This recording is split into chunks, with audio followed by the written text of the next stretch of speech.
The U.S. Armed Forces stationed in Korea have officially relocated their headquarters on Friday to the largest overseas American military base. Named Camp Humphreys, the $10.8 billion base spans about 9 square miles and is located some 45 miles south of the former headquarters in Seoul. The U.S. military first established itself in the South Korean capital at the end of World War II. It had been headquartered in Seoul for 73 years.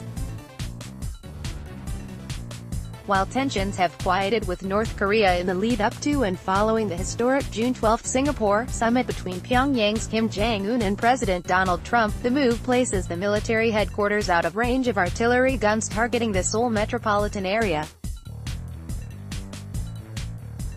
North Korea's newer weapons, including the 300mm guns it showed off in 2015, could still reach the Camp Humphreys base, South China Morning Post reported.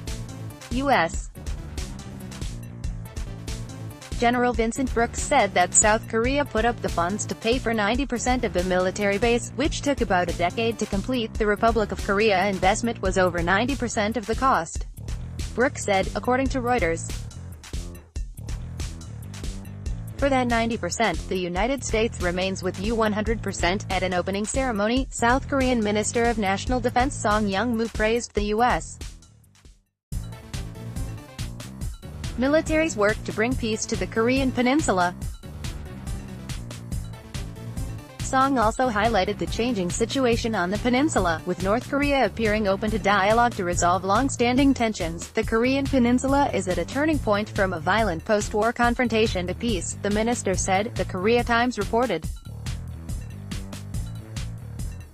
North Korea's nuclear weapons should be scrapped for good and the two Koreas will open up a new era of exchanges and cooperation.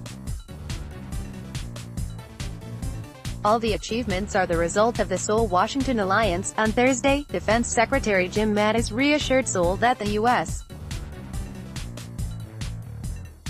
will maintain its current military presence in the country as part of an ironclad commitment to the country's security. The U.S. has about 28,500 troops stationed in South Korea. Reassurances from the U.S. military come after Trump's decision, following his historic summit with Kim, to cancel war games with South Korea, a move critics have called an unnecessary concession to Pyongyang. Prior to the summit, the New York Times also reported in early May that Trump had asked the Pentagon to consider reducing U.S. troops on the Korean peninsula. However, National Security Advisor John Bolton quickly denied the reports. For its part, Seoul has publicly supported the decision to suspend war games. We consider the ongoing denuclearization negotiations with North Korea as crucial, so as long as those negotiations continue, the decision by the governments of South Korea and the United States will be maintained, a South Korean government spokeswoman said this month.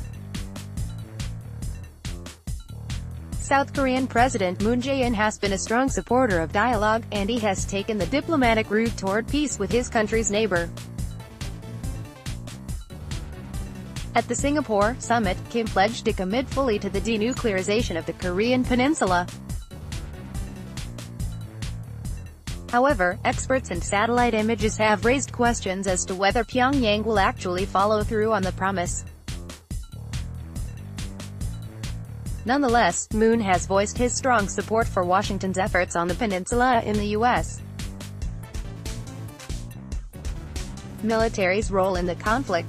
The solid Seoul-Washington alliance has played a critical role as a strong war deterrent on the peninsula, helping the two countries to successfully hold summits with North Korea, Moon said, according to the Korea Times.